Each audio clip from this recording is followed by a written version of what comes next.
নমস্কাৰ দৰ্শক ৰাইজ সকলোকে স্বাগতম জনাইছোঁ জ্ঞান বাৰ্তাৰ এটা অতিকৈ মূল্যৱান খণ্ডলৈ। আৰু আজি আমাৰ লগত আছে অসমৰ জনপ্ৰিয় অভিনেতা, আমাৰ সকলোৱে মৰমৰ, আমাৰ নগাঁৱৰ গৌৰৱ,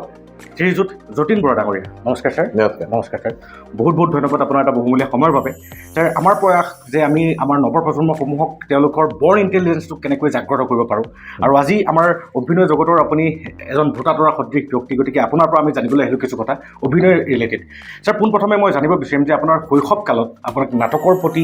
তথা আপোনাৰ ঘৰখনৰ পৰিৱেশটোৱে কেনেকুৱাকৈ প্ৰভাৱিত কৰিছিল? প্ৰথম কথা, জ্ঞান বাৰ্তাৰ জৰিয়তে সমূহ নগাঁওবাসী, সমূহ অসমবাসী ৰাইজক মই যতীন বৰাই দেৰিকৈ হ'লেও নতুন বছৰৰ আন্তৰিক শুভেচ্ছা জনাইছোঁ। মই এতিয়া আজি যে ইণ্টাৰভিউ দি আছোঁ, এইখন মোৰ জন্মস্থান। মোৰ নগাঁও কচুলুখাত মোৰ জন্ম, আৰু কচুলুখাৰ পৰাই মোৰ অ আ ক খ অভিনয় অ আ ক খ শিকিছোঁ।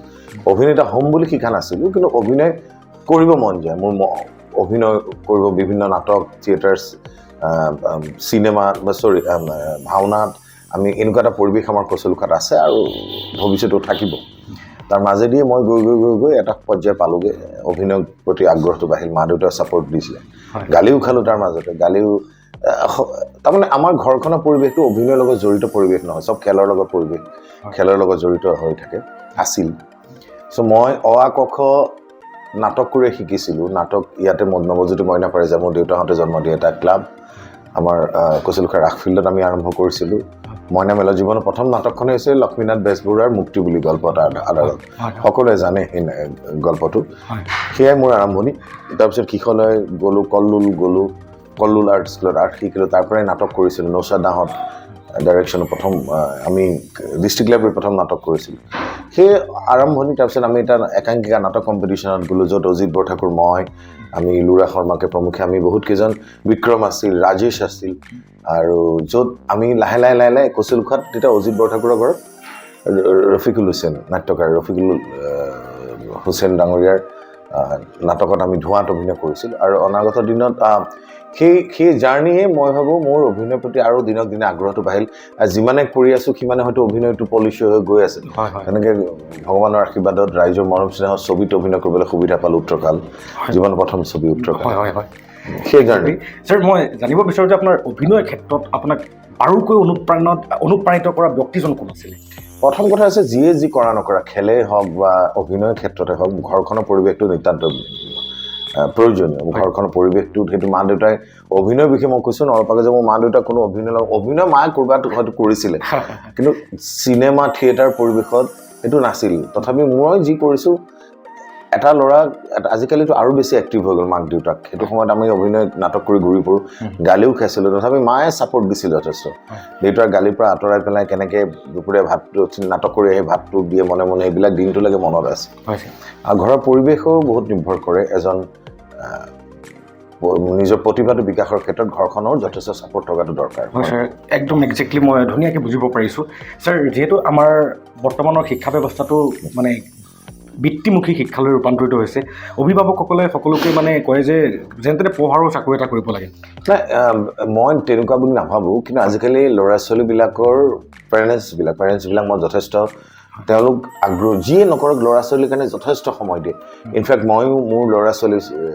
কাৰণে সি নাটক কৰিছে ৰিচেণ্টলি,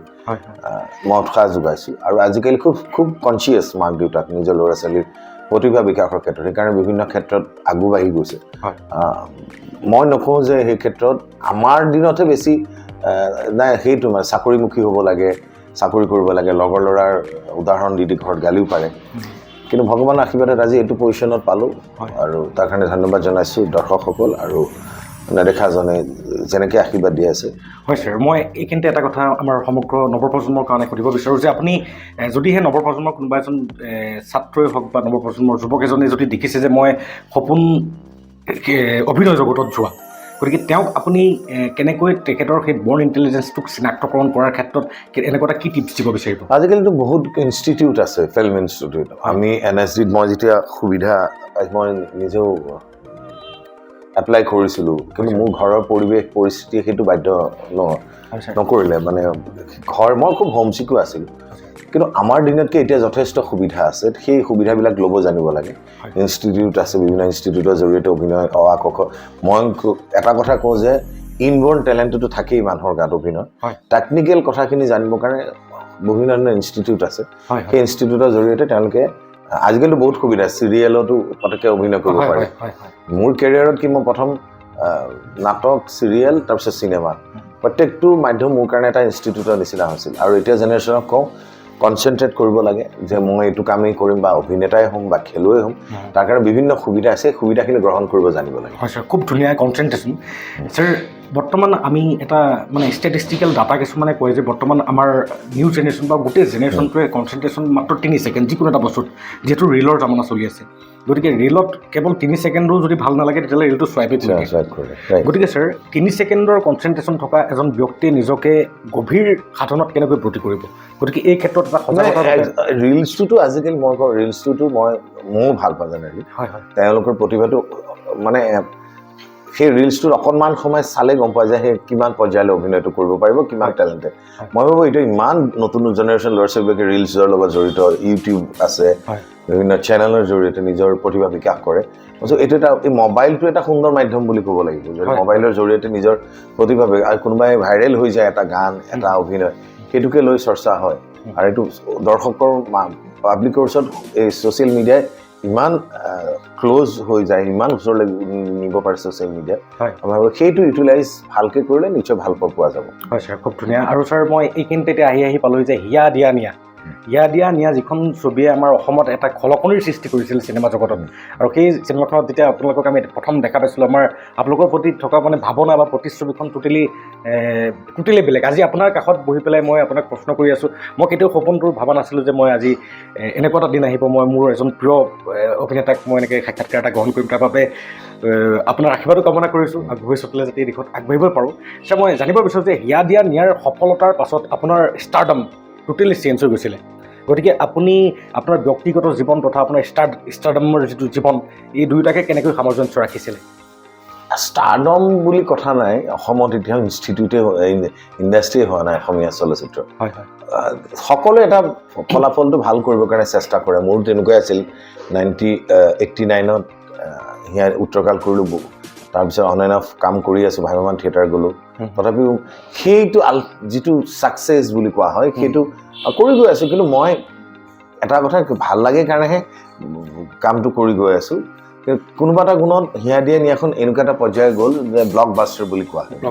ব্লক বাষ্টাৰ হ'ল তাৰপিছত মোৰ যথেষ্ট কাম আহিল মই সেইটো ভগৱানৰ আশীৰ্বাদত মই পিছলৈ ঘূৰি চাবলগীয়া হোৱা নাই কাম কৰিছোঁ আৰু সেই ষ্টাৰডম বুলি কথা নাই তেনেকুৱা ধৰণৰ কাম মই যেনেকুৱা মানুহ এতিয়াও সেই তেনেকৈয়ে হৈ আছোঁ যিসকলে মোক খুব ক্ল'জলি জানে আৰু মই এটা কথা কওঁ যে হিয়া দিয়া নিয়াই মোৰ কেৰিয়াৰৰ টাৰ্ণিং পইণ্ট বুলি ক'ব লাগিব এইটো জানে বহুতে জানে তাৰপিছত অনলাইনত বহুত কেইখন ছবি কৰিলোঁ এতিয়া খালি মই চিনেমাবিলাক কৰোঁতে খুব চিলেক্টিভ মানে অসমীয়া কম ছবি হয় কিন্তু তাৰ মাজতো অলপ কোৱালিটি আৰু কোৱান্টিটি দুটা বস্তু মেইনটেইন কৰিবৰ কাৰণে চেষ্টা কৰিছোঁ হয় ছাৰ মই এইখিনিতে জানিব বিচাৰোঁ যে অসমীয়া চিনেমা জগতত এজনে নিজকে এষ্টাব্লিছ কৰোঁতে কেনেকুৱা চেলেঞ্জেছ আহে আমাৰ সময়তো বহুত আছিলে 89ত সেই সুবিধাবিলাক নাছিল এতিয়াতো বহুত আজিকালি এজন অকল অভিনয়টো নহয় এখন নাচিব গান ফাইট ফ্ৰেমিঙৰ জ্ঞান আজিকালি সময় খুব কম দিয়ে এখন ছবিত এজন অভিনেতা আমি তেতিয়া এখন ছবি কৰোঁতে মিনিমাম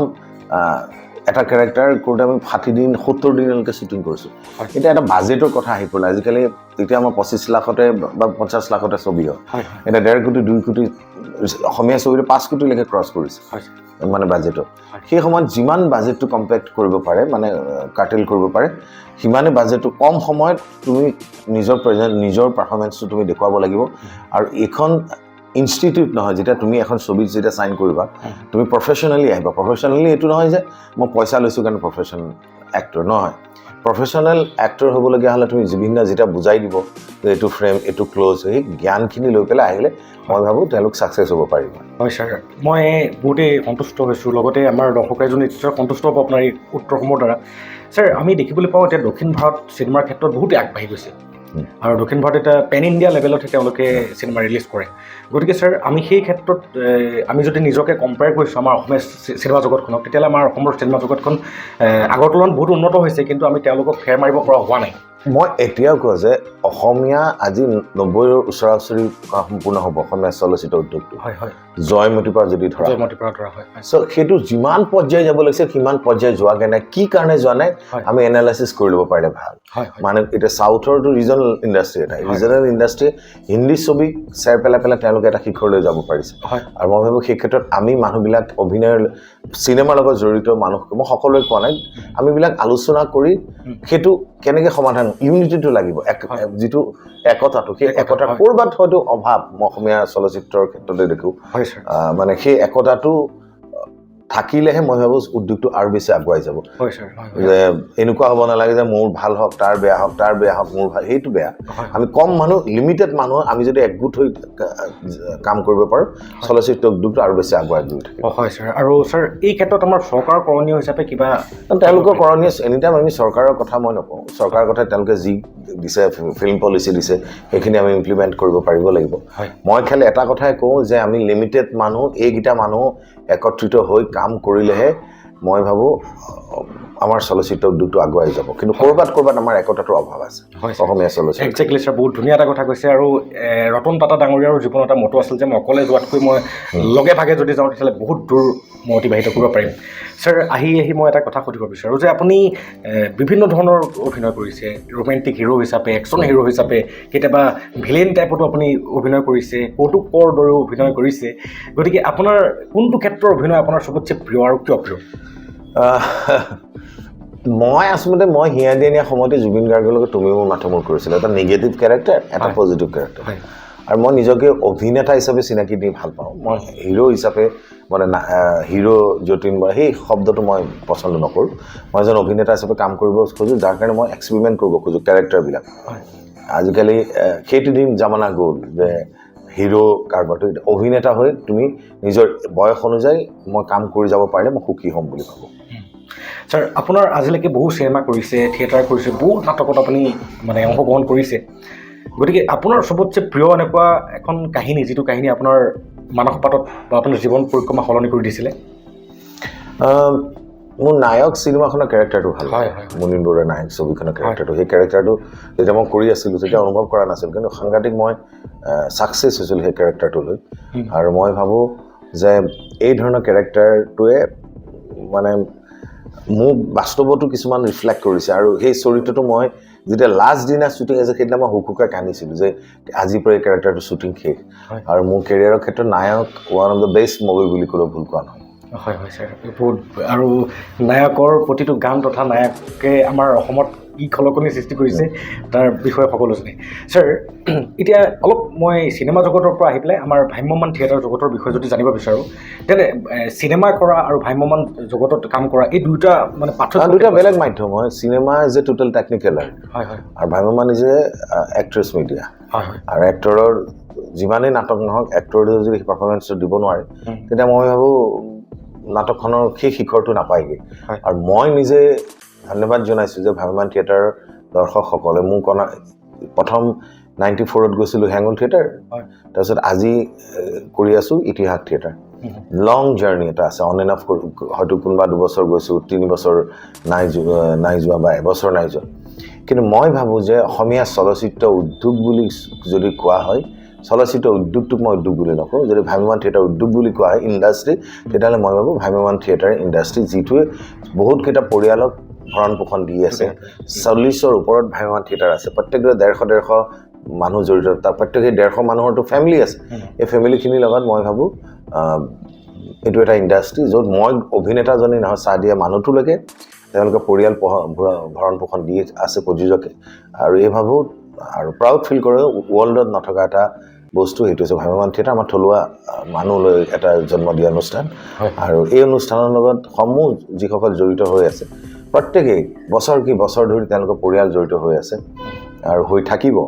আৰু আশাবাদী মই ভ্ৰাম্যমান থিয়েটাৰ ইণ্ডাষ্ট্ৰিটো আৰু বেছি জাগে উজ্জ্বলি উঠক আৰু মই দৃঢ় বিশ্বাস সেইটো উজ্জ্বলি উঠিব হয় ছাৰ আমিও এইটোৱে আশা কৰোঁ আৰু এই ক্ষেত্ৰতে ছাৰ মই আমাৰ নগাঁওবাসী তথা আমাৰ নগাঁৱৰ যিসকল নৱপ্ৰজন্ম আছে এই নৱপ্ৰজন্মসমূহৰ মাজত আমাৰ নাটকৰ ক্ষেত্ৰতে হওক বা সংগীতৰ ক্ষেত্ৰতে হওক এতিয়া আপোনালোকৰ পাছত আমি তেনেকুৱা নাম শুনা নাই নাই আছে বহুত আছে? কেইটা মই নগাঁও এটাই গৌৰৱ অনুভৱ কৰোঁ আমাৰ এতিয়া যিমান থিয়েটাৰ হওক চিনেমা হওক মানে তাত মেক্সিমাম আমাৰ নগাঁৱৰ শিল্পী কলা কুশলী জড়িত হৈ আছে হয় হয় ছবিয়ে হওক ভ্ৰাম্যমাণ থিয়েটাৰে হওক বা চিৰিয়েলে হওক আৰু গৌৰৱ অনুভৱ কৰোঁ নগাঁৱৰ শিল্পী হিচাপে হয় আৰু মেক্সিমাম যেতিয়া আমি এইবাৰ মই ভ্ৰাম্যমাণ থিয়েটাৰতে ইতিহাস থিয়েটাৰত আছোঁ তাত বহুকেইজন নগাঁও চন্দন বৰা আছে বিপুল বৰা আছে মহী বৰা তাৰপিছত আমাৰ সুৰভি কটকী আছে বহুত কেইজন শিল্পী কলা কুশলী আমাৰ নগাঁৱৰ পৰা আছে অকল ইতিহাস বুলিয়ে নহয় বিভিন্ন ঠাইতো আছে হয় ছাৰ আৰু বিভিন্ন ঠাই মানে নগাঁও বৃহত্তৰ নগাঁৱৰ কথা কৈছোঁ মই আৰু প্ৰাউড ফিল কৰোঁ নগাঁৱৰ সন্তান হিচাপে হয় ছাৰ আৰু আমিও গৌৰৱ অনুভৱ কৰোঁ আমাৰ মাজৰ এজন ব্যক্তিয়ে গোটেই অসমত নিজৰ নাম মানে বিস্তাৰ কৰাৰ ক্ষেত্ৰত সক্ষম হৈছে আৰু আমি আশা কৰোঁ আগন্তুক পৰ্যায়ত দশকৰ পাছত দশক আকৌ এনেকৈয়ে যাতে আপুনি ডেকাৰ দৰে হৈ থাকে আৰু আজিও ডেকাই হৈ আছে আমাতকৈও ছাৰ ডেকা নিচিনাই লুকিঙত মোৰহে মানে আচৰিত লাগিছে যে ছাৰৰ কাষত বহি পেলাই আমাক বা কেনেকুৱা লাগিব এটা মই কথাটো কি মই দৰ্শকক এটাই কথা কওঁ শেষত হয় মই ক'ম যে মই আহিব লগা সময়বিলাক খুব সুন্দৰ সুন্দৰ কাহিনী লৈ পেলাই ছবিত অভিনয় কৰিম হয় আৰু ভ্ৰাম্যমাণ থিয়েটাৰলৈ মই আকৌ আহিম এটা বছৰ বিৰতি যিহেতু মোৰ ছবি আছে বহুতখিনি হয় তাৰপিছত আকৌ কণ্টিনিউ কৰিম আৰু যেতিয়ালৈকে অভিনয় কৰি থাকিম তেতিয়ালৈকে স্বাস্থ্যটো ঠিকেই থাকে হয় ঘৰত বহি যোৱাৰ লগে লগে ডেফিনেটলি যিকোনো কামেই টেনশ্যন হ'ব বা বিভিন্ন মই এটা কথা কওঁ মনটোৱে যি কয় সেইটোকে দৰ্শক মানুহক কৰিব দিব লাগে আজি মোৰ মনটোৱে মই এজন অভিনেতা মোৰ ব্লাডত থকা বস্তু এটা আৰু সেইটো আছে মৃত্যুৰ আগমুহূৰ্তলৈকে মই অভিনয় কৰি যাম যদি শৰীৰে পাৰ্মিট কৰে মানে পাৰ্মিশ্যন দিয়ে আৰু দৰ্শকৰ হাত চাপৰি আৰু দুগুণ উৎসাহেৰে মই থিয়েটাৰত অভিনয় কৰিব মন যায় হলত যেতিয়া ডাইলগটো কওঁ চিনেমা হলত সেই সংলাপটো শুনি যেতিয়া দৰ্শকে হাত চাপৰি মাৰে আৰু বেছি মই সেই হাত চাপৰিয়ে আমাৰ কাৰণে আশীৰ্বাদ হয় আৰু ভাল ভাল কাম কৰিবলৈ আগবাঢ়িছোঁ সকলোৱে সহায় সহযোগিতা আৰু আশীৰ্বাদ কামনা একজেক্টলি ছাৰ মই এটা কথা এইখিনিতে জানিব বিচাৰোঁ যে মনৰ শান্তিৰ কথা আপুনি ক'লে এতিয়া মনৰ শান্তি বুলি কওঁতে আপুনি গোটেই দিনটো আপোনালোকৰ দৰে ব্যস্ত চিডিউল কাৰোৰে নাথাকে আৰু ডাঙৰ ব্যক্তিসকলৰ সময় বহুতেই মূল্যৱান তেওঁলোকৰ বাবে গতিকে ছাৰ আপুনি আপোনাৰ সময়সমূহক পৰিয়ালক দিয়া নিজৰ ল'ৰা ছোৱালীক দিয়া বা নিজৰ কৰ্মক্ষেত্ৰত দিয়া এই সকলো ক্ষেত্ৰতে আপুনি টাইম মেইনটেইনিং কেনেকৈ কৰে তাৰ মাজতে কৰিব লাগিব এতিয়া আমি থিয়েটাৰত আছোঁ নগাঁৱত আছোঁ মোৰ নগাঁৱতো বহুতো কাম থাকে সেই কামখিনি লগৰ পৰা আৰম্ভ কৰি লগৰ লগো তাৰ মাজত লগ কৰিব লাগে পৰিয়ালক সময় দিব লাগে তাৰ মাজত থিয়েটাৰ কৰিব লাগিব তাৰ মাজত কৰি যাওঁ সেইটো মানে ডিউটি বুলি নহয় সেইখিনি মোৰ দায়িত্ব কিছুমান আছে দায়িত্বখিনি মই পালন কৰিবই লাগিব পিতৃ হিচাপে এজন হাজবেণ্ড হিচাপে বা এজন অভিনেতা হিচাপে প্ৰত্যেকৰে দায়িত্ববিলাক মোৰ বেলেগ বেলেগ হয় অভিনেতা হিচাপে দৰ্শকক সন্তুষ্ট কৰিব লাগিব হাজবেণ্ড হিচাপে মোৰ পৰিবাৰক দায়িত্ব পালন কৰিব লাগিব দেউতাক হিচাপে নিজৰ সন্তান দুটাক চোৱা চিতা কৰিব লাগিব পৰিয়ালৰ সদস্য হিচাপে ঘৰখনৰ যিখন ছিনিয়ৰ মোৰ 5জন ককাই ভাই দেউতাহঁতৰ বা সেই পৰিয়ালৰ মানুহখিনিকো নিজৰ মোক ঘৰত মতা নামটোৱে বুবু সেই তেতিয়া তেওঁলোকৰ কাৰণে বুবু হৈ যাওঁ আৰু দায়িত্ববিলাক তেনেকৈ পালন কৰিব লাগে ছাৰ মই এটা কথা অনুভৱ কৰিব পাৰোঁ যে এজন অভিনেতাৰ প্ৰতিটো চেঞ্চ থাকে প্ৰতিটো চেঞ্চ অফ হিউমাৰ থাকে প্ৰতিটো যিহেতু চেঞ্চৰে এজন নাট্যশিল্পী পৰিপূৰ্ণ গতিকে মই এটা কথা আৰু জানো যে আপুনি আজিলৈকে ইমান অভিনয় কৰিছে ইমান নাটক হওক চিনেমা হওক গতিকে আপুনি প্ৰতিটো কেৰেক্টাৰত নিজকে সেই ইম'শ্যনছসমূহক নিজৰ কেৰেক্টাৰৰ ভিতৰত সোমোৱাই ল'বৰ কাৰণে চেষ্টা কৰিছে গতিকে আপুনি মই ক'ব বিচাৰোঁ যে আপুনি অনুভৱেৰে পৰিপুষ্ট এজন ব্যক্তি গতিকে মই জানিব বিচাৰোঁ বা আমাৰ অসমৰ ৰাইজেও জানিব বিচাৰিব যে আমাৰ যতীন বৰা ডাঙৰীয়াই প্ৰেমৰ পৰিভাষাটোক কেনেকৈ অনুভৱ কৰে সঁচা অনুভূতি বুলি ভাবোঁ প্ৰেম তোমাৰ অভিনয়লৈ হ'ব পাৰে তোমাৰ মা দেউতাৰ প্ৰতি প্ৰেম থাকিব পাৰে হয় বিশেষ এজনৰ প্ৰেমটো মোৰ যিটো মোৰ প্ৰেম মোৰ বিশেষ তেনেকুৱাকৈ ভাবোঁ মই এতিয়া চিনেমাত অভিনয় কৰা প্ৰেমটো বেলেগ ধৰণৰ হয় প্ৰেক্টিকেল লাইফত মই তেওঁৰ লগত 2 বছৰ মই প্ৰেম কৰিছোঁ বুলি নকওঁ মই 2 বছৰৰ ভিতৰত তেওঁ প্ৰেম কৰি মই বিয়াৰ প্ৰস্তাৱ দিছিলোঁ মই তেওঁক ভাল পাওঁ বুলি নাই কোৱা মই তোমাক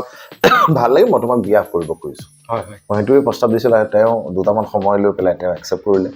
সেয়া আৰু মই প্ৰেম হৈছে দুখন হৃদয়ৰ যিটো সঁচা অনুভূতি বুলি কয় আজিকালি মেটেৰিয়েলিষ্টিক দিনত বিভিন্ন ধৰণৰ কথা শুনো সেইটো হ'ব নালাগে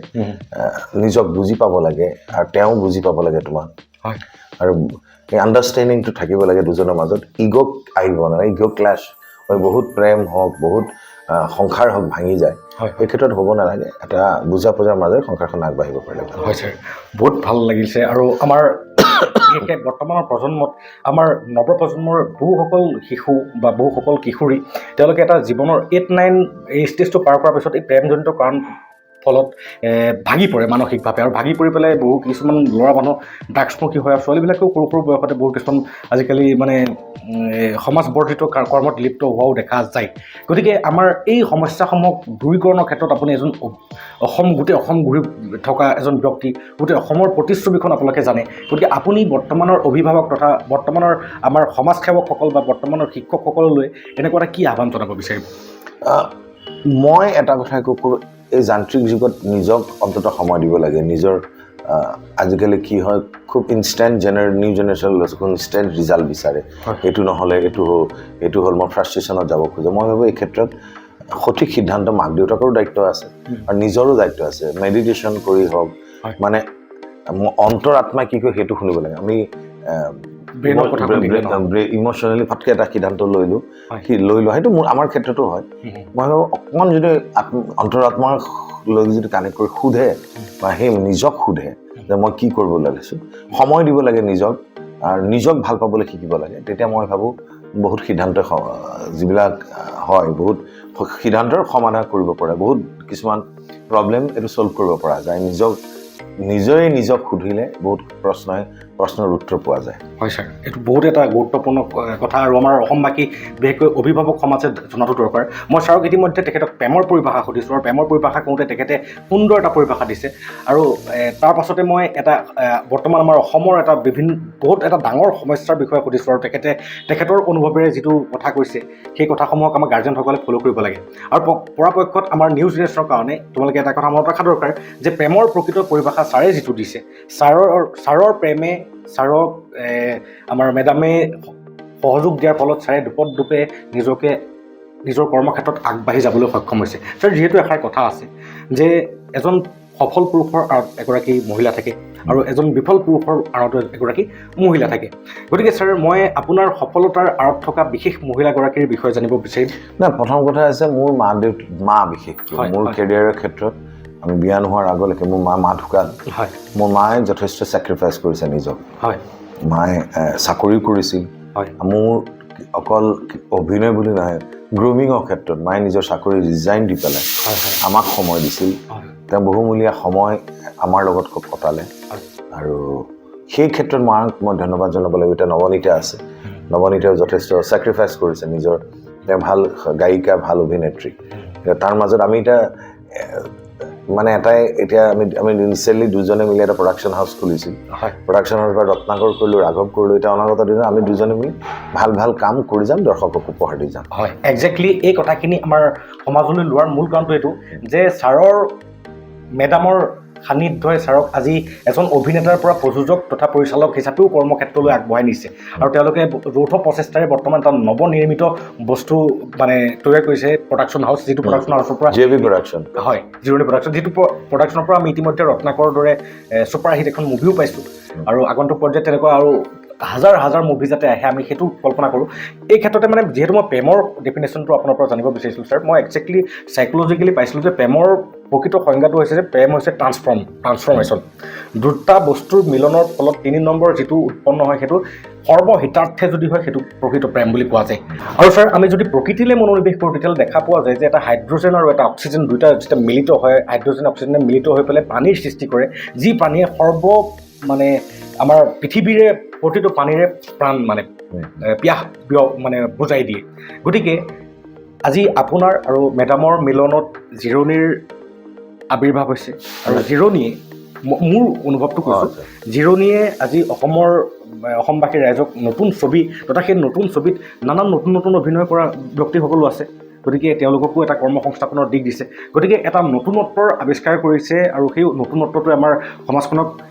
স্বাৱলম্বিতাৰ পথো দিছে বহু ক্ষেত্ৰত। গতিকে প্ৰকৃত প্ৰেমৰ উদাহৰণ হৈছে এইটো। ছাৰ, মোৰ অনুভৱটো আপুনি বেলেগ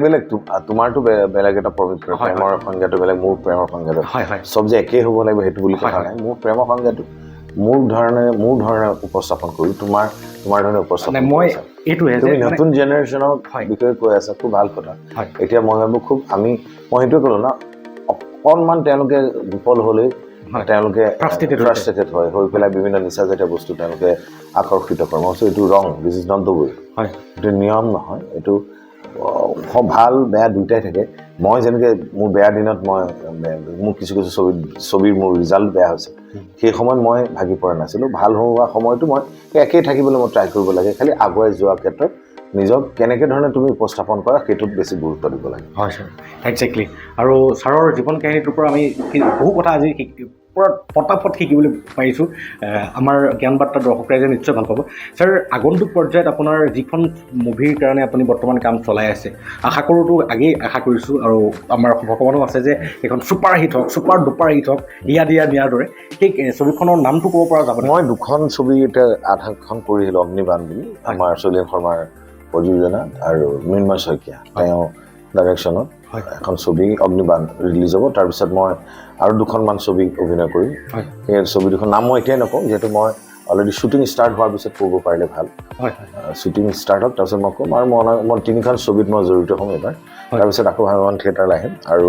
সেয়াই কথা যে যিয়ে কাম নকৰোঁ দৰ্শকে গ্ৰহণ কৰিব লাগিব তেতিয়াহে ছাকচেছ বুলি কোৱা হয় মই আশাবাদী অসমবাসীৰ ওপৰত এই ছবিকেইখন তেওঁলোকে যেনেকৈ এইবাৰ ইতিহাস থিয়েটাৰ তিনিখন নাটক যি ধৰণে হিলদল ভাঙি আহি দৰ্শকে মৰম আশীৰ্বাদ দিছে তেনেকৈ অনাগত দিনত এই ছবিকেইখনকো মৰম কৰক চলচ্চিত্ৰ উদ্যোগত খালি এটা কথা কওঁ অকল যতীন বৰাই অভিনয় নকৰে তাত চাহ দিয়া ল'ৰাটো আৰম্ভ কৰি টেকনিচিয়ান প্ৰত্যেকজনৰ নিজৰ নিজৰ কেৰিয়াৰ নিৰ্ভৰ কৰে ছবিখনৰ লগত জড়িত 150 পৰিয়াল ভাৱৱান থিয়েটাৰত জড়িত হৈ আছে ছবিৰ ক্ষেত্ৰতো তেনেকুৱা বিভিন্ন দিশৰ মানুহ জড়িত হৈ থাকে প্ৰত্যেকে আশা কৰে যে ছবিখন সফল হওক আৰু আমি দুটা খোজ আগুৱাই যাব পাৰোঁ তেতিয়াহে সম্ভৱ হ'ব যেতিয়া দৰ্শকসকলে মৰম স্নেহ আশীৰ্বাদ দিব হয় ছাৰ একজেক্টলি ছাৰ বৰ্তমান আমি আমাৰ চিনেমাৰ থিয়ৰীৰ ওপৰত যদি চাওঁ বহু কিছুমান আছে মাইজ এণ্ড চিন বুলি এটা টপিক আছে যে আমাৰ ফ্ৰেমিং এটা কেনেকৈ হ'ব লাগে আমাৰ সন্মানীয় শিক্ষক মোৰ শ্ৰদ্ধাৰ পাৰ্থজিৎ বৰুৱাই এখন লিখিছিলে চিনেমাৰ তত্ত্ব বুলি আৰু চিনেমাৰ ওপৰত তেওঁ বহুকেইখন লিখিছে পাৰ্থ চিনি পাওঁ অসমৰ ভাই সি যথেষ্ট পঢ়া শুনা কৰা ল'ৰা ছবিৰ ওপৰতো কাম কৰি আছে আৰু এখন কলেজো চলাই আছে আমি সেই কলেজতে পঢ়িছিলোঁ পাৰ্থৰ দায়িত্ব বহুত আছে সি ছবিত কনচেনট্ৰেট কৰা মোৰ ভাল লগা এজন ভাই হয় পাৰ্থ আৰু আগুৱাই যাব মোৰ দৃঢ় বিশ্বাস তেওঁ বহুত টেলেণ্টেড ল'ৰা ছাৰ মই সেই চিনেমাৰ তত্ত্ব বুলি এখন পাৰ্থজিৎ বৰুৱা ছাৰৰ কিতাপত পাইছিলোঁ চিনেমা এখনত আমাৰ সামাজিক বহু কিছুমান সমস্যাক সমাধান কৰিবৰ কাৰণে বহু কিছুমান সমস্যাক উপস্থাপন কৰিব পৰা যায় গতিকে আপোনাক মই এটা কথা সুধিব বিচাৰোঁ বৰ্তমান আমাৰ অসমৰ চিনেমাত অসমৰ কোনটো বিসংগতি বা কোনটো সমস্যাক বেছিকৈ গুৰুত্ব প্ৰদান কৰিব লাগে যিটো গুৰুত্ব প্ৰদান কৰিলে আমাৰ অসমৰ সেই সমস্যাসমূহ ভৱিষ্যতলৈ মই ইমান অসমৰ সমস্যা গোটেইবিলাক ক'ব পৰা মানুহ নহয় মই নিজৰ চলচ্চিত্ৰ উদ্যোগৰ উদ্যোগৰ লগত জড়িত শিল্পী কলা কৌশলী খেলে যিটো লাইনৰ মানুহ সেই সমস্যাবিলাকে মই ক'ম যে ফিল্ম পলিচি গভৰ্ণমেণ্টে দিছে খুব ভাল কথা আমাৰ আৰ্টিষ্টবিলাকৰ যি সময়ত তেওঁ দৰ্শকৰ হাত চাপৰি পাই নিজৰ ছিকিউৰিটিৰ কথা পাহৰি যায় অভিনয় যায় যেতিয়া শেষত বেমাৰ আজাৰ হয় আমি সকলোৱে দৰ্শকৰ মানে তেওঁলোক অনুদান বিচাৰি তেওঁলোকে আবেদন কৰে এই ক্ষেত্ৰত চৰকাৰে যদি পলিচি এখন কৰি দিয়ে কিছুমান ইঞ্চুৰেঞ্চৰ থাকে ন তেনেকৈ টেকনিচিয়ানবিলাকৰ আছে এনেই থিয়েটাৰ অভিনয়ৰ লগত জড়িত শিল্পী কলা কুশলীসকলক যাতে তেওঁলোকে শেষ সময়টো যাতে বেমাৰত পৰি থকা সময়টো যাতে তেওঁলোকৰ যে ইঞ্চুৰেঞ্চেই হওক বা এনেকুৱা ক্ষেত্ৰতে কিবা পদক্ষেপ ল'ব পাৰিলে যথেষ্ট ভাল পাম হয় ছাৰ মই অলপ দিনৰ আগতে আমাৰ মাননীয় ৰূপক শৰ্মা ডাঙৰীয়াক লগ পাইছিলোঁ আমাৰ শ্ৰদ্ধাৰ বিধায়ক তেখেতক মই সুধিছিলোঁ যে NSC পৰ্যায়ত আমাৰ নগাঁৱতো এনেকুৱা এখন মানে বিদ্যালয় স্থাপন কৰিব পৰা যাব নেকি যিখন বিদ্যালয়ত আমাৰ ভৱিষ্যতৰ প্ৰজন্মই তেওঁলোকৰ কলা কৌশল বিকাশত সুবিধা হয় আৰু তেখেতৰ এটা সপোন আছে গতিকে মই আপোনাৰ পৰাও জানিব বিচাৰোঁ যিহেতু আপুনি এই ক্ষেত্ৰৰে এজন ভোটাতৰা গতিকে আপোনাৰ পৰিকল্পনা আছে নেকি এনেকুৱা এটা কিবা কৰিবলৈ প্ৰথম কথা আছে ৰূপক শৰ্মা MLA হোৱাৰ আগৰ পৰাই মোৰ লগত ভাল বন্ধু কালচাৰেল মাইণ্ডৰ এজন মানুহ ব্যক্তি তেওঁ বুজি পায় নাটক কি চিনেমা কি থিয়েটাৰ কি মিউজিক কি বুজি পায় আৰু মোৰ কেৰিয়াৰৰ ক্ষেত্ৰতো প্ৰথম উত্তৰকালৰ শ্বুটিঙতো তেওঁ গাড়ীত এতিয়া এম্বেচেডৰ এখন তেনেকৈ অহা যোৱা কৰিছিল কালচাৰেল লাইনটো ভাল পোৱা এজন ব্যক্তি তেওঁ নিজে এগৰাকী সাংস্কৃতিবান কৰ্মী আৰু মোৰ দৃঢ় বিশ্বাস যে নগাঁও এই ক্ষেত্ৰৰ যিটো পদক্ষেপ হাতত লৈছে মই ক'ম যে এনেকুৱা ধৰণৰ উঠি অহা প্ৰজন্মক এটা প্লেটফৰ্ম দিয়া হয় NSD যদি এনেকুৱা এটা কৰ্মশালা কৰা হয় এইটো সুধিলে নিশ্চয় ফলপ্ৰসূ হ'ব আৰু এটা প্লেটফৰ্ম পাব আমাৰ নগাঁৱৰ অভিনেতা অভিনেত্ৰীসকল যিসকল আছে আৰু খুব সুন্দৰ পদক্ষেপ তেওঁতো এই ক্ষেত্ৰত যথেষ্ট আগ্ৰহ আছে কাম কৰিব তেওঁৰ নগাঁৱৰ প্ৰতি কিন্তু বহুত ভাল এটা ভিজন আছে আৰু নগাঁওখন আজি আমিও ক'ব লাগিব আপুনিও নগাঁৱৰে যিহেতু গতিকে নগাঁওখন তেওঁৰ কাৰ্যকালত কিন্তু বহুখিনি ডেভেলপ হৈছে আৰু তেওঁ তেনেকুৱা নেতা কোন দলৰ পৰা আহিছে আমি সেইটো নাচাওঁ তেনেকুৱা নেতা এজনক আমি সকলোৱে সমৰ্থ দিব লাগে ছাৰ আহি মই মোৰ মনৰ কথাটো সুধিবলৈ লৈছোঁ যে যিটোক আমি জ্ঞান বাৰ্তা হিচাপে লওঁ যে প্ৰতিজন মানুহৰে জীৱনৰ এটা মটো থাকে গতিকে সেই মটোটো আপোনাৰ জীৱনৰ সেই মূল মন্ত্ৰটো কি আছিলে যিটো মূল মন্ত্ৰই আপোনাক সেই ল'ৰালি কালৰ পৰা বৰ্তমান আজিৰ অসমৰ মানে ষ্টাৰ যতীন বৰা ডাঙৰীয়া হোৱালৈকে সেই মূল মন্ত্ৰটোৱে আজিও কাম কৰি আছে আৰু সেই মূল মন্ত্ৰটোক আপুনি সদায় লৈ পেলাই আগবাঢ়িব বিচাৰিব গোটেই জীৱন নাই মানুহৰ যেনেকৈ সময় সদায় গতিশীল টাইম সময় গৈ থাকে সময় পৰিৱৰ্তন এতিয়া মইতো কচুলুকাৰ ৰাসফিল্ডত যেতিয়া অভিনয় কৰি আছিলোঁ তেতিয়াতো ভবা নাছিলোঁ যে মই একেবাৰে এইটোকে মই প্ৰফেশ্যন হিচাপে ল'ম কিন্তু আমাৰ সেই পৰিৱেশটো কচুলুকাৰ সেই পৰিৱেশটোৱে মোক এখন দৰ্জা দিলে যিফালে ওলাই যাব পাৰোঁ আৰু সেই ক্ষেত্ৰত মই ভাবোঁ আমাৰ মোৰ নিজৰ কওঁ যে মই প্ৰফেশ্যনেল এক্টৰ হ'ব খোজা নাছিলোঁ সময়ে সেইটো বাধ্য কৰালে আৰু যি নকৰোঁ মই এইটোৱে কৈছোঁ যে মই অভিনেতা হ'ম বুলিতো কচুলুকাত সেই নৱজ্যোতি সংঘৰ ক্লাবৰ সন্মুখত নাটক কৰা নাছিলোঁ নহয় ভাল লাগে লাইনটো প্ৰফেশ্যনেল অভিনেতা হ'ম বুলি কৰা নাছিলোঁ হবি আছিল তেনেকৈ অজিত বৰঠাকুৰ আছে আমাৰ কচুলুকাতো বহুত কেইজন তেনেকুৱা অভিনেতা অভিনেত্ৰী আছে আমি সেই তেনেকৈ আগবাঢ়িছিলোঁ গৈ গৈ গৈ গৈ এতিয়া এইটো পৰ্যায় পালোঁ যিয়ে নকৰা তুমি অকল অভিনয় বুলি নহয় তুমি অকল নিজৰ যিটো কোৱালিটি আছে কোৱালিটিটো কনচেনট্ৰেট কৰিলে তাত সম্পূৰ্ণ সময় দিলে নিশ্চয় ছাকচেছ হ'ব পৰা যায় এইটো মই মূল মন্ত্ৰ বুলি ভাবোঁ নিষ্ঠা সততাৰে খুব ধুনীয়া ছাৰ এটা কথা নসুধি নোৱাৰোঁ অন্তিম একে শেষত এটা কথা জানিব বিচাৰোঁ যে যতীন জুবিন আৰু মুনিন বুলি যিটো মানে ত্ৰিমূৰ্তি আছিলে এই ত্ৰিমূৰ্তিৰ সংস্পৰ্শ আকৌ হ'বনে বা এই ত্ৰিমূৰ্তি মুনিন ভাইমন দাদু ঢুকালে কিন্তু আমি ৰিচেণ্টলি মই জুবিনৰ লগতো কথা পাতিছোঁ আমাৰ তিনিজনৰ এটা হিয়া দিয়া নিয়াৰ পৰা আমি তিনিজনৰ এটা বণ্ডিং আছিল আৰু সেই বণ্ডিংটো লাষ্ট হেৰি ৰামধেনুলৈকে জুবিন গাৰ্গৰ লগত কাম কৰিলোঁ মোৰ ৰত্নাকৰ ছবিখনতো মুনিন বৰাই নাম স্ক্ৰিপ্টটোত হাত নুফুৰালেও নামটো দিয়াৰ ক্ষেত্ৰত তেওঁ লাষ্ট সময়ত নামটো দি থৈ গ'ল বহুতকেইটা নাম লৈ গৈছিল তেওঁক দেখালে ৰত্নাকৰ নামটো তেওঁ চইচ কৰিলে আৰু মই ভাবোঁ এইটো সময়ত জুবিন গাৰ্গৰ আমাৰ দায়িত্ব আছে ভাইমন দাৰ অবিহনে চলচ্চিত্ৰ উদ্যোগটোৰ ক্ষেত্ৰত আৰু সেই ক্ষেত্ৰত আমি আগবাঢ়ি যাব লাগিব নতুন জেনেৰেশ্যনক আমি আগবঢ়াই লৈ যাবই লাগিব সেই ক্ষেত্ৰত মই সেইটোৱে ক'ম আৰু যিয়ে নকৰক অভিনেত্ৰী বহুত কেইজন টেলেণ্টেড ল'ৰা ছোৱালী আছে তেওঁলোকে অকল নিজৰ অভিনয়টোৰ বাহিৰে দায়িত্ব থাকে চলচ্চিত্ৰ উদ্যোগটোৰ প্ৰতি সেইকাৰণে মই অলপ আগত কৈছোঁ যে সকলো একত্ৰিত হৈ ইণ্ডাষ্ট্ৰি বেটাৰমেণ্টৰ কাৰণে আগবাঢ়ি যাব লাগে নহ'লে এই 90 বছৰীয়া ইণ্ডাষ্ট্ৰি এটা মই ভাবোঁ লাহে লাহে মানুহখিনি কি হ'ব এতিয়া অলপ কোনো ইয়াত বেছি ভাল কাম কৰিব নোৱাৰে বা সুবিধা নাপালে বাহিৰলৈ গুচি যাব বহুত টেলেণ্টেড ল'ৰা ছোৱালীক আমি উভতাই অনাত তেতিয়া অসুবিধা হ'ব এতিয়া মই ভাবোঁ একত্ৰিত হৈ চলচ্চিত্ৰ উদ্যোগেই হওক ভাবিমা থিয়েটাৰৰ উদ্যোগেই হওক আগবঢ়াই লৈ যোৱাৰ ক্ষেত্ৰত সকলোৰে সহায় সহযোগিতা আৰু লাগিবই আৰু মই আশাবাদী যথেষ্ট হৈছে একজেক্টলি ছাৰ এই কথাতে এটা কথা ওলাই আহে যে আপোনালোকৰ যিহেতু দায়িত্ব আছে আৰু জুবিন গাৰ্গকো বহু সংখ্যক লোকে প্ৰশ্ন কৰে যে আপোনাৰ দৃষ্টিত আপোনাৰ পাছত এনেকুৱা এজন ব্যক্তি কোন হ'ব বুলি আপুনি অনুভৱ কৰে আজি মই সেই কথাটো আমাৰ যতীন বৰা ডাঙৰীয়াক সুধিব বিচাৰোঁ যে আপোনাৰ দৃষ্টিত বৰ্তমান নৱপ্ৰজন্মৰ আপোনাক ৰিপ্লেচ কৰিব পৰা তেনেকুৱা মই কৰিবতো নোৱাৰে মই খালি এইটো সুধিছোঁ যে আপোনাৰ দৃষ্টিৰে আপোনাৰ স্থান দখল কৰিব পৰা এনেকুৱা এজন কোনজন অভিনেতা আছে আপুনি কাক প্ৰিফাৰ কৰে মই মোতকৈ বহুত টেলেণ্টেড ল'ৰা ছোৱালী নতুনকৈ আহিছে মই সিহঁতৰ পৰা ওলোটাই শিকোঁহে কাম কৰি থাকিলে ইমান সুন্দৰভাৱে কাম কৰিছে আৰু মই এটা কথা সময়ৰ লগত আগবাঢ়ি গৈ থাকিলে নিশ্চয় নিজে ছাকচেছ হ'ব পৰা যায় আৰু সময় সদায় গতিশীল ন সময়ৰ পৰিৱৰ্তন আৰু সময়ৰ লগত নিজকে আগবাঢ়ি লৈ যাব পাৰিব মই আশাবাদী যথেষ্ট মোৰ নেক্সট জেনেৰেশ্যনৰ ল'ৰা ছোৱালীবিলাকক লৈ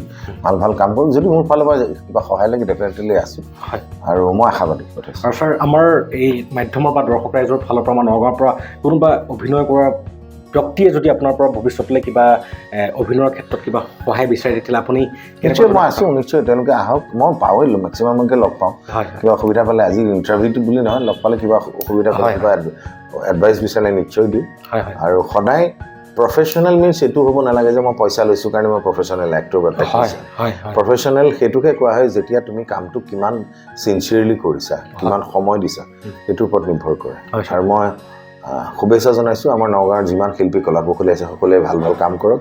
উঠি অহা প্ৰজন্মই যাতে ইণ্ডাষ্ট্ৰিটো উন্নতিৰ কাৰণে তেওঁ সেই 1% বা 2% হ'লেও তেওঁ সেই কণ্ট্ৰিবিউশ্যনটোৱে ইণ্ডাষ্ট্ৰিটো আগুৱাই লৈ যোৱা যাতে সহায় কৰে। খুব ধুনীয়া ছাৰ, বহুত ভাল লাগিলে আজি আপোনাৰ লগত কথা বতৰাখিনি পাতি, আৰু আমাৰ অসমৰ ৰাইজৰ বাবে তথা আমাৰ নৱপ্ৰজন্মৰ বাবে যথেষ্টখিনি আমি ইনফৰ্মেশ্যন কালেক্ট কৰিবৰ কাৰণে চেষ্টা কৰিছোঁ, নাজানো কিমান দূৰ সক্ষম হৈছোঁ। ছাৰ, আপোনাৰ বহুমূলীয়া সময়টো বাৰুকৈ আমাক অনুপ্ৰাণিত কৰিছে। Thank you. মই শেষত জ্ঞান বাৰ্তাৰ জৰিয়তে সকলোকে পুনৰ নতুন বছৰ আন্তৰিক শুভেচ্ছা আৰু সেৱা জনাইছোঁ। ধন্যবাদ। ধন্যবাদ, নমস্কাৰ।